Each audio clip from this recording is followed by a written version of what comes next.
That's it. Can't do any more. It's taken 3 days longer than forever, and I just can't do any more chinking. So I think I'm going to work on my tavern sign. Do something a little different than chinking.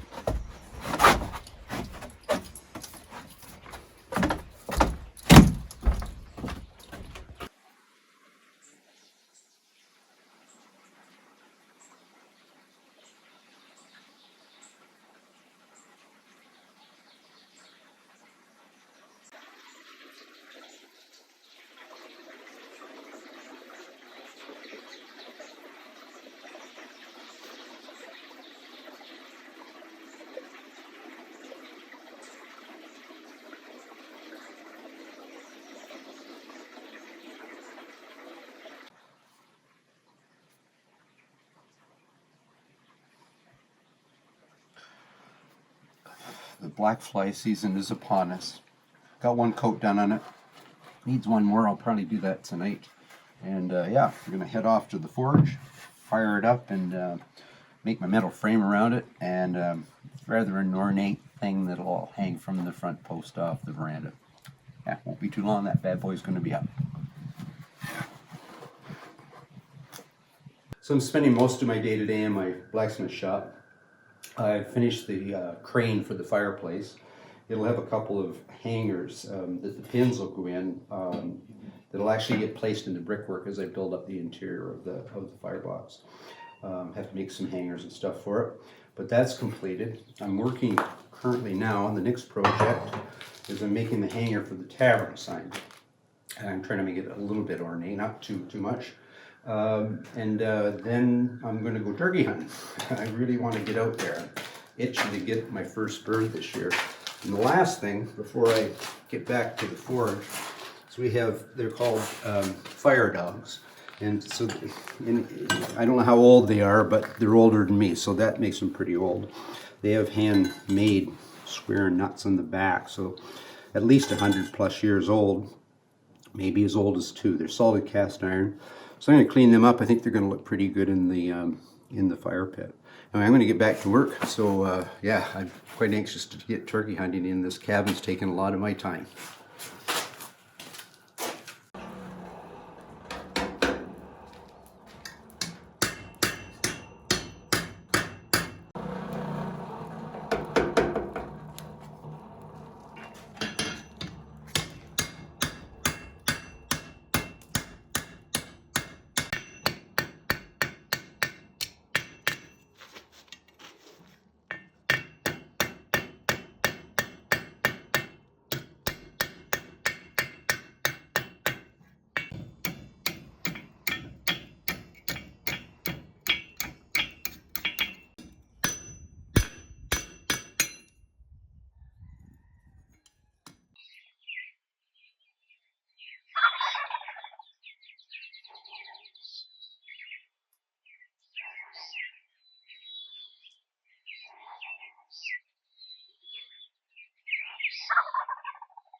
So successful 18th century hunt here.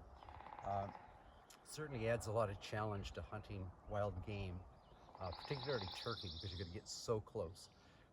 20-25 yards is the maximum that I feel comfortable using my smoothbore, and I use a 62 caliber. A couple of things, it's been raining all morning, and this is, I think, my 10th day of hunting turkey, and they sort of mess with me a bit. So, and today was rainy most of the morning, which adds another element to using a flintlock. So what I do on days like this is I'll dump my flash pan about every 15 minutes, and I also put a little smear of bear grease around the lip of the flash pan. Helps seal up moisture when it's so humid. Anyway, successful, went off, and he's not a huge bird. I'd say he's a 2-year-old, got about a 7-8 inch beard, but he'll be fine eating. What I use to call them in is I make these myself, and very commonly used by a lot of turkey hunters, and it's made from the wing bone of a wild turkey. So using 3 separate bones to make the call. And the interesting history behind this, they've carbon dated these from archaeological digs, and they date back to approximately 6,500 years. So certainly the oldest game call in North America that we're aware of, at least. And the other interesting bit, and this involves the American Revolution, there was a fellow by the name of Francis Marion, better known as the Swamp Fox, and he led a group of rebels. He'd also fought in the French and Indian Wars, and he learned from that war that it was a lot more effective to fight native style than to line up like the British did in Napoleonic style of war. And he led a band of about 50 men, and he was famous for using the wingbone turkey call for, he'd let 3 yelps go on it, and that was a signal to his men who would be laying in ambush to fire. It became so common that the British troops, if they'd hear a turkey yelping in the forest, they'd all duck for cover. Anyway, he made life pretty miserable for him. They did finally catch on to the point that he quit using it, but anyway, he was someone to contend with during that war. So I'm going to get this guy home and back to the cabin and get him cleaned up, and yeah, we've got a lot of meals here.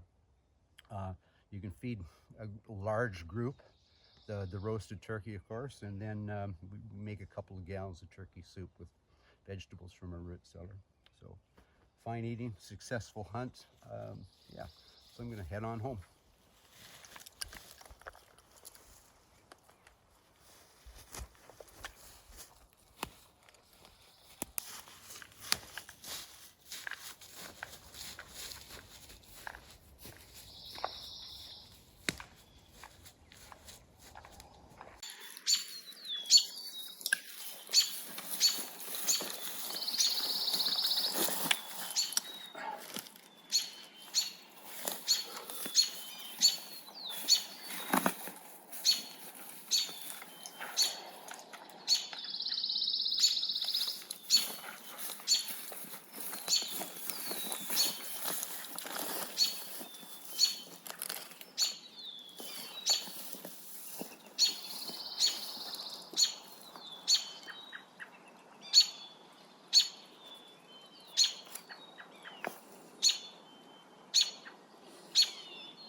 This bird's actually plucking pretty easy. It's funny, they seem to have their own character. Some are really difficult, but this guy's pretty easy.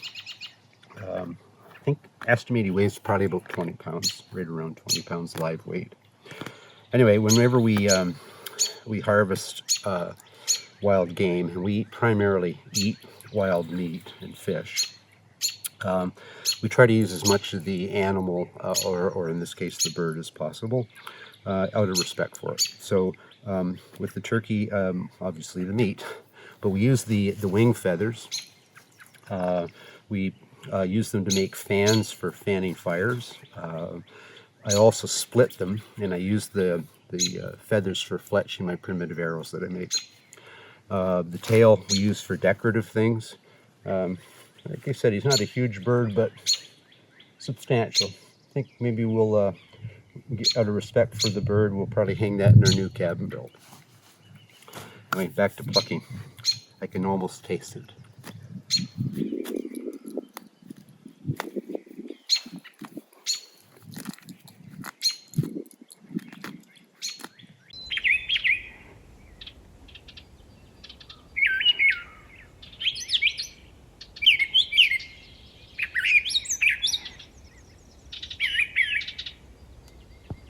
So I've dissected the wing of the turkey I got yesterday, and I'm going to start making a new turkey wing bone caul.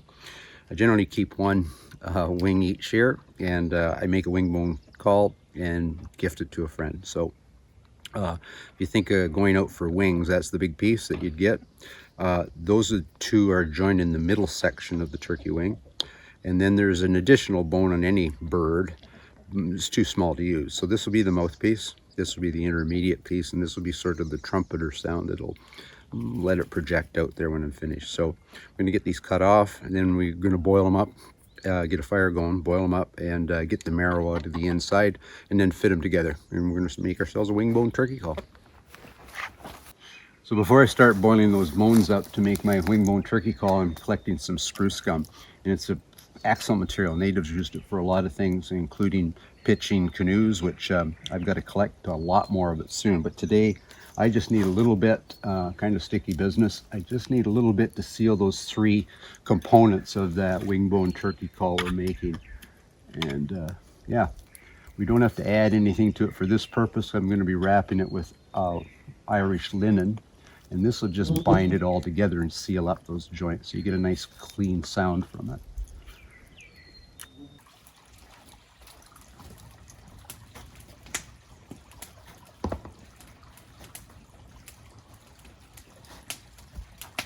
So I was kind of tickled pink with the amount of rock I got hauled back here, and I started putting it in a big old pile. And then I started looking over at where I'm going to actually assemble the chimney, and I went, what if I need the rock for there? It's on the bottom of the pile. So thought I'd get wise in my old age, but it hasn't happened yet. So, but I'm not stupid, so I spread it all out. So now when I get to the construction phase, I'll be able to actually pick out the rock, the size, the shape that I need to build the chimney. Yeah. So now I'm going to get some of those bones cooking up here and make myself a wing bone turkey caul.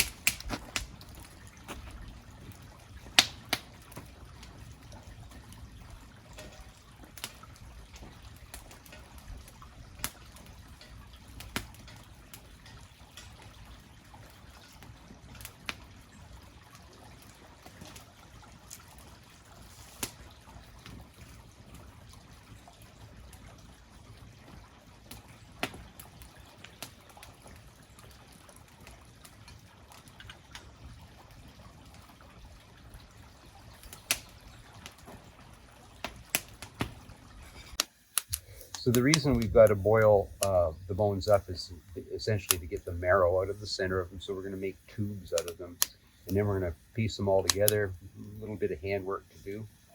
Boiling them also whitens them up really nice. So they'll take some sort of a dye. I've used tea in the past. It gives them sort of a nice light brown color.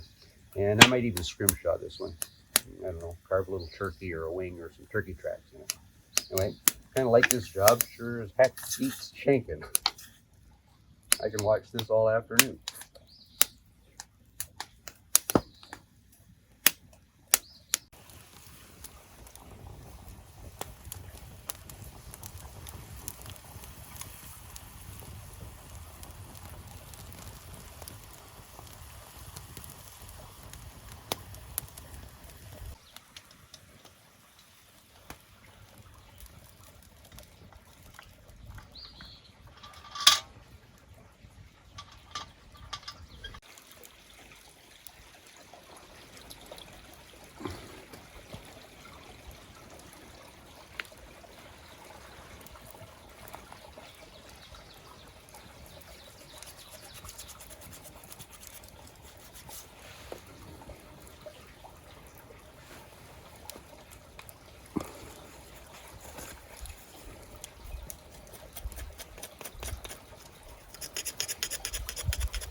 that's the mouthpiece done. 2 more pieces to go. Once I get them cleaned out, I'll reboil them one more time, get them nice and bright, really white colored. If I decide to scrimshaw them, having them bright really helps that process. So, you know, we'll get another one just cleaned out here.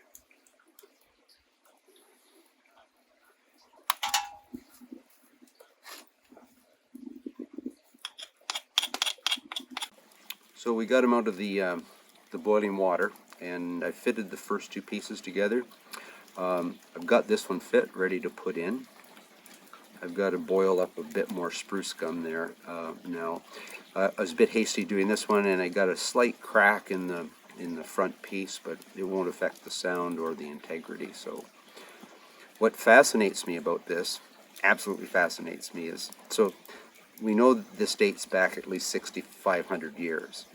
And I know we think about how a lot of things were done, like who thought for the first time to ferment grapes and make a beverage that made people feel good?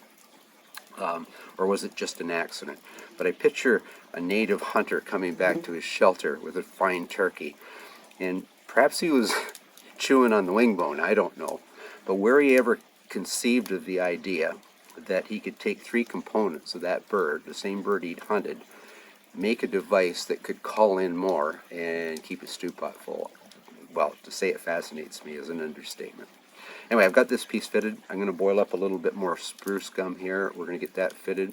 I use waxed Irish linen, and I use it for stitching my clothes, moccasins.